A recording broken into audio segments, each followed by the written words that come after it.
Her words hit me harder than any storm I'd ever driven through. "You're not family," my daughter-in-law screamed into my face that night in Nashville, her voice raw and venomous, spitting the words like they were poison she'd been holding in for years. I stood there in the hallway of a house that wasn't mine, birthday cake frosting still under my fingernails from Mia's smash cake, feeling every ounce of love I'd poured into them curdle into something cold and unrecognizable. And then, just hours later, before the coffee had even finished brewing the next morning, she was outside the guest room door, knocking so softly it was almost a whisper, her voice breaking as she begged, "Elena, please open up. I'm so sorry. We need you. Please." But those pleas couldn't erase the echo of her scream, and in that moment, I knew I would never again let anyone make me feel small for loving too much. Before I pull you all the way back to where it truly began, before I lay bare every raw detail of how a mother's endless giving turned into betrayal, how heartbreak nearly broke me, and how I clawed my way back to a life stronger and fuller than I ever imagined, I want to gently ask you to subscribe to this channel and tap that like button if even a piece of this already feels familiar. These stories come out every single day. Real women, real pain, real triumphs. If you've ever given your whole heart to family only to have it handed back crushed, if you've had to rebuild yourself from absolute ground zero, know that you're seen here, you're heard here, and you're not walking this alone. Stay with me. Let's go through it together. My name is Elena Marie Harper, and 12 years ago I was a 30-year-old widow learning how to breathe again without the man who'd been my entire world. Tom was diagnosed with pancreatic cancer on a Tuesday and gone by the following spring. One minute he was grilling burgers in our backyard in Roswell, Georgia, laughing at Jake's terrible knock-knock jokes. The next he was a shadow in a hospital bed, squeezing my hand one last time and whispering, "Take care of our boy, Len. Promise me." Promised. I kept that promise every single day after, even when keeping it felt like dragging my heart across broken glass. Jake was only 10. He came home from school one day and asked why Daddy wasn't picking him up from practice anymore. I sat him down on the same porch swing where Tom used to read him Harry Potter chapters, and I told him the truth in the gentlest way I knew how. We cried together until there were no tears left. Then we ordered pizza and watched Toy Story for the 100th time because it was Tom's favorite. That night Jake fell asleep curled against me on the couch, and I stayed awake staring at the ceiling, wondering how I was supposed to raise a little boy into a good man when half my own heart was buried 6 feet under. But we figured it out, Jake and I. We became a team of 2. I picked up extra shifts in the ER at Piedmont Hospital to keep the mortgage paid. He learned to make scrambled eggs that weren't rubbery by age 12. We had rituals. Friday night varsity runs for chili dogs and frosted oranges, Sunday morning pancakes shaped like Mickey Mouse, summer trips to Lake Allatoona where we'd rent a pontoon boat for a day and pretend we were rich. I coached his soccer team even though I knew nothing about soccer. He sat through every one of my hospital Christmas parties even though they were boring for a kid. We leaned on each other hard and somehow we didn't fall. By the time Jake was 22, he was this quiet, thoughtful young man with his father's blue eyes and a gentle way about him that made people trust him instantly. He'd finished his associate's degree in computer science at Georgia Perimeter, landed a solid entry-level developer job at a startup in Buckhead, and moved into a tiny one-bedroom in Midtown that smelled perpetually like ramen and ambition. I was so proud I could have burst. We'd meet for lunch every other Wednesday at a hole-in-the-wall taco place near his office, and he'd tell me about his projects, his coworkers, his dreams of maybe starting his own app someday. Life felt stable. Good even. For the first time since Tom's death, I could breathe without bracing for the next disaster. Then Sarah walked in. Jake texted me one Thursday afternoon. "Mom, I met someone. Like really met someone. Can I bring her over Sunday?" His messages were usually full of emojis and abbreviations, but this one was careful, almost formal. I knew it mattered. I spent all day Saturday cleaning the house until it gleamed, baking my grandmother's peach cobbler recipe that never failed, putting fresh flowers on the dining table even though it wasn't a holiday. When they pulled up in Jake's beat-up Civic, my heart was pounding like I was the one on a first date. Sarah stepped out holding a small bouquet of grocery store daisies, looking young and nervous in a sundress that brought out the green flecks in her hazel eyes. Her auburn hair fell in loose waves over her shoulders, and she had this smile, tentative, hopeful, that made you want to smile back. "Hi, Mrs. Harper Elena," she corrected quickly when I laughed and told her to drop the formalities. "Thank you so much for having me." Over dinner she told us pieces of her story in that soft southern drawl that wasn't quite Georgia, wasn't quite anywhere specific. Her dad had gone to prison for fraud when she was 11. Her mom had fallen apart after that. Pills, boyfriends who weren't kind, long stretches where Sarah basically raised herself. She'd bounced through a couple of foster homes before aging out at 18. Now she was 21, putting herself through marketing classes at Georgia State Night School, working retail at a boutique in Lenox Square to pay rent on a studio apartment in East Atlanta that she admitted had roaches, but only sometimes. I listened and my heart ached for her in a way I couldn't quite explain. Maybe because I'd lost a parent too young. Maybe because I saw the way Jake looked at her. Like she was something precious he'd been waiting his whole life to find. When she excused herself to the bathroom, Jake leaned over and whispered, "Mom, I think I'm already in love." I squeezed his hand under the table and whispered back, "Then treat her right, baby. She's been through enough." After that, Sarah became a regular fixture. She'd come over for Sunday dinners, stay to watch Braves games with us, even though she didn't understand baseball. I'd pack her leftovers to take home because I knew money was tight. One night she fell asleep on our couch during a movie, and I draped a blanket over her and thought, this girl needs a family who shows up. I can be that for her. They got serious fast. 6 months in, Jake came home one Friday night practically vibrating. "I bought a ring," he said, pulling a small velvet box from his pocket. It was a simple round solitaire on a white gold band. Nothing flashy but beautiful. He'd used every penny of his bonus and a little bit I'd quietly slipped him. "I'm gonna ask her on Stone Mountain at sunset next weekend." I cried happy tears in my kitchen, hugging him so hard he laughed and complained I was crushing him. The proposal went perfectly. Photos of them on the mountaintop, Sarah's hands over her mouth in shock, then throwing her arms around Jake's neck as the sky turned pink and orange behind them. Wedding planning consumed us for the next 8 months. Sarah had no one to help on her side, so I stepped in joyfully. We spent Saturdays driving all over Atlanta. Bridal salons in Buckhead, cake tastings in Decatur, venue hunting everywhere from barns in Canton to gardens in Piedmont Park. We finally settled on keeping it small and meaningful. 75 guests in my backyard under a tent, string lights and wildflowers, barbecue from Fox Brothers because that's what Tom would have wanted. The day itself was pure magic. Early June, perfect 78 degrees, not a cloud in the sky. I helped Sarah into her dress in my bedroom, the same room where I'd gotten ready for my own wedding 20 years earlier.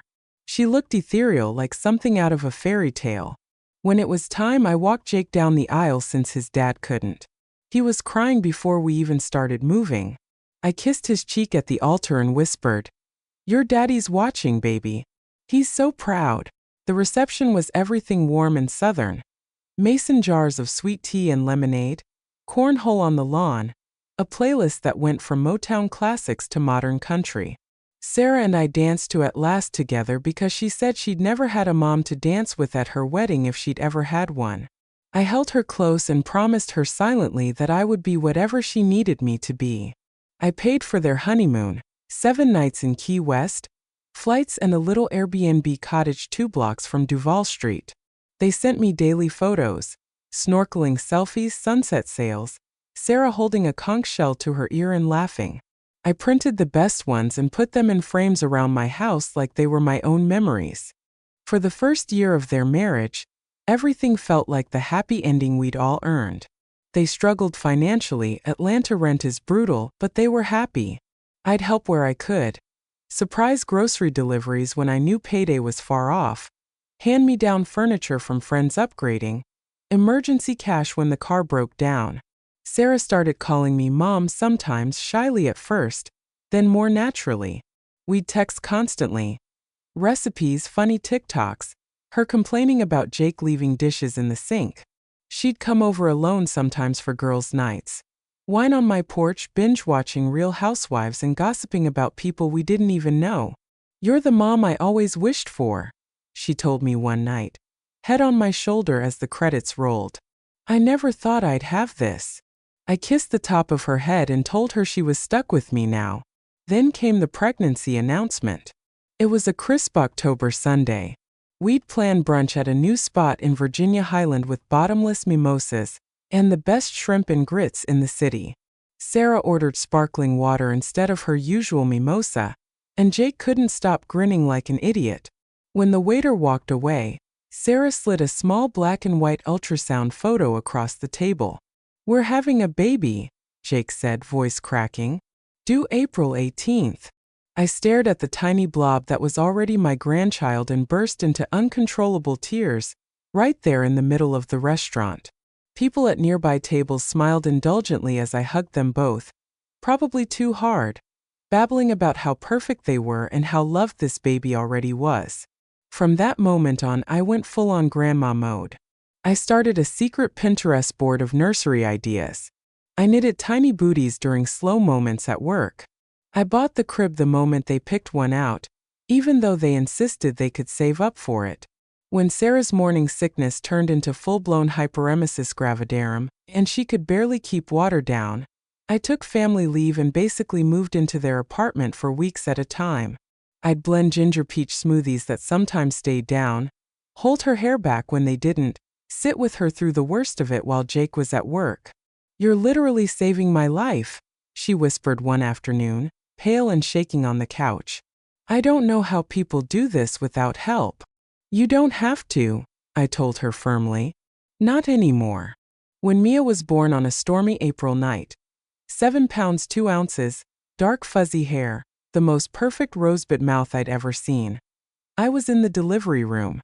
I'd coached Sarah through every contraction, wiped her forehead, told her over and over how strong she was. When the doctor placed Mia in Sarah's arms first, we all cried. Then Sarah looked at me with exhausted, teary eyes and said, "Your turn, Mom."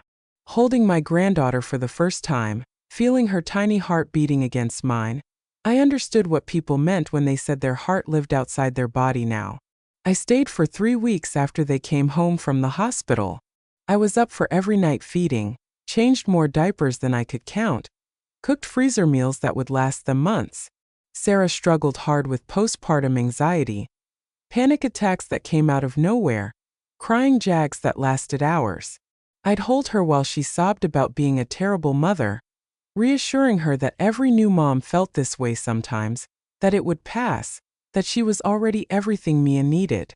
Slowly, so slowly I didn't notice it happening, things began to change. It started with tiny moments. I'd suggest a different way to burp Mia based on 20 years of watching babies in the ER, and Sarah would tense up. The lactation consultant said to do it this way. Or I'd reorganize their kitchen for better flow while they napped, and later I'd find everything moved back exactly how it was. Jake would laugh it off. "Mom's just trying to help, babe." But I could feel the air shifting. Then came the Nashville conversation. It was a random Tuesday night. I'd brought over chicken pot pie because Sarah had been too exhausted to cook. We were eating at their tiny dining table when Jake cleared his throat. So big news. I got offered a senior developer position at a company in Nashville. Almost double my salary, full benefits, relocation assistance, the works. My fork froze halfway to my mouth. Nashville. Sarah rubbed her very pregnant belly. "And Aunt Linda lives there. You remember me telling you about her?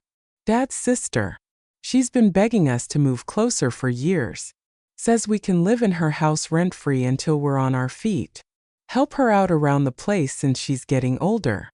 I looked between them, trying to keep my voice steady. "But the baby's due in less than 2 months. I thought I'd be here to help. Daily if you needed." "We know," Jake said quickly. "And we appreciate everything so much, Mom. But this is a huge opportunity. Cost of living is lower, better schools eventually, and having family nearby." Sarah nodded enthusiastically.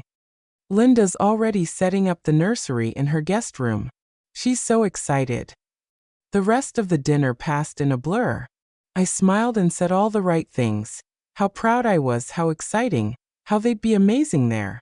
But inside, something cracked open. I'd rearranged my entire life around being there for this baby, for them. And now they were moving 4 hours away before Mia would even be born. I helped them pack anyway. Every weekend for a month, I'd drive into the city and fill boxes, label everything in my neat handwriting. Kitchen glasses, baby clothes 0 to 3 months, books, Jake's old favorites.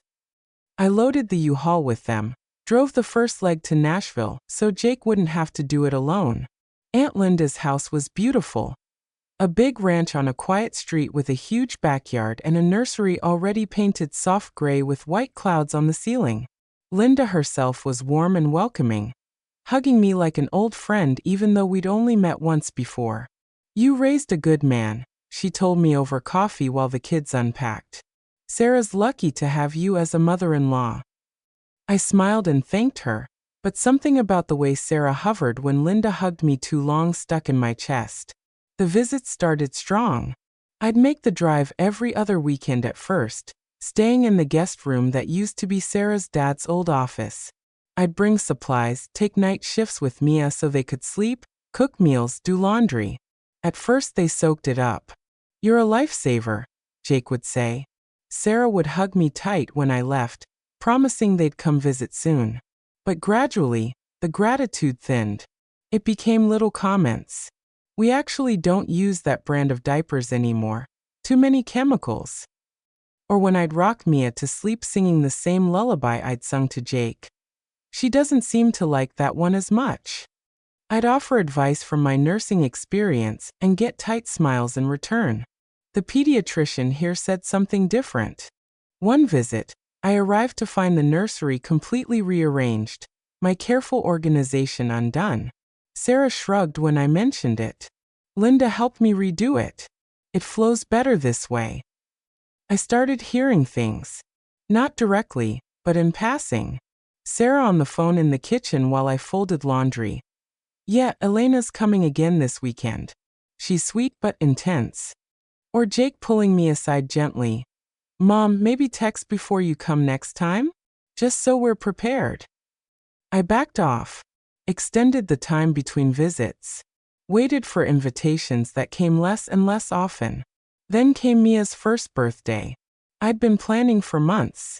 Ordered a custom unicorn smash cake from a bakery in Nashville I'd found online. Bought the most adorable pink tutu outfit. Wrapped gifts carefully chosen.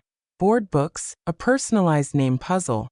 The silver locket I'd had engraved with photos of baby Jake on one side and newborn Mia on the other. I drove up early Saturday morning, arriving just as decorations were going up. The house was full, Linda's church friends, Sarah's old foster siblings who'd stayed in touch, neighbors I didn't know. Everyone seemed to have their role, their history. I smiled and introduced myself as Jake's mom. Helped set up tables, arranged the dessert spread. Mia spotted me across the room and toddled over as fast as her little legs would carry her, arms up, squealing "Nana." My heart exploded. I scooped her up and covered her face in kisses, breathing in that baby smell I'd missed so desperately. But Sarah appeared almost immediately, reaching for her. "She's been fussy with strangers today," she said, even though Mia was clinging to my shirt. The party was lovely on the surface, balloons, laughter, kids running around the backyard. But I felt peripheral, like a guest who'd overstayed rather than family. When it was time for gifts, mine were opened politely, set aside quickly for the next. The locket got a brief, "Oh, that's sweet," before being placed in the pile. Later, needing a moment, I slipped into the kitchen for water and overheard Sarah talking to Linda by the sink. "I just wish she'd back off sometimes," Sarah was saying quietly but not quietly enough. "She acts like Mia's more hers than mine. Jake won't say anything because he feels guilty, but it's exhausting having her here all the time." My stomach dropped. I backed out silently, heart pounding. That night, after most guests had left and Mia was finally asleep, I found Sarah in the living room folding gift bags. Jake was outside on a work call. Sarah, I started gently, can we talk? I overheard what you said earlier, and if I've been too much. She whirled around, face tight. If you've been eavesdropping, then yes, you've been too much. I wasn't eavesdropping, I walked in. You always walk in. You always show up. You always have an opinion about how we're doing things. Her voice rose with each word. We have our own family now. Linda's here every day. We don't need you inserting yourself constantly. Tears stung my eyes. I just want to be part of Mia's life. I'm her grandmother. You're Jake's mother, she snapped. That's it. You're not my mom, you're not Mia's primary grandma, Linda is. You've never respected that we might want space to figure this out ourselves. Jake walked in then, sensing the tension. Hey, what's going on? Sarah turned to him, eyes blazing. Tell her, Jake. Tell your mom she's not family anymore. That we need space. That she's not needed here. He looked between us, frozen. Sarah, come on. No. I'm done pretending. Tell her. Jake met my eyes and I saw the guilt there, the conflict. But he didn't defend me. He didn't say she was wrong. He just said quietly, Mom, maybe some distance would be good for everyone right now. The room spun. I felt every mile of that 4-hour drive in my bones suddenly. I gathered my purse silently, walked to Mia's room for one last look at her sleeping face, kissed my fingers and touched them to her forehead. Then I left without another word. I cried the entire drive home. Pulled over twice on I-24 when the tears made it impossible to see. Got home at 3 a.m. Fell into bed still wearing my clothes and didn't move for 2 days. Jake texted the next morning. Mom, I'm so sorry. Please come back. Sarah didn't mean it. Then later. She's crying now saying she went too far. Then nothing when I didn't respond. But I could still hear her scream echoing in my head. You're not family. That was the moment everything changed. I took a week off work. Barely ate. Lost 8 pounds in 7 days. My best friend Carla finally showed up with wine and takeout and refused to leave until I showered and ate something. You did nothing wrong, she said fiercely. You loved them. That's never wrong. They're the ones who need to figure their shit out. Slowly, painfully, I started to see the truth. I'd overfunctioned for years, first for Jake after Tom's death, then for Jake and Sarah. I'd made myself indispensable because I was terrified of being alone, of losing the only family I had left. And they'd let me until they didn't need me anymore. I made changes, big ones. I started therapy, weekly sessions where I unpacked decades of grief and fear of abandonment. I joined a gym and took spin classes at dawn until my legs shook and my mind was quiet. I signed up for painting classes at the community center downtown, coming home with canvases full of stormy oceans and breaking dawns. I said yes when Mark, a cardiologist I'd known casually from work for years, asked me out for coffee, then dinner, then weekend trips to the mountains. I unfollowed Sarah on social media. Limited Jake to occasional texts about nothing important.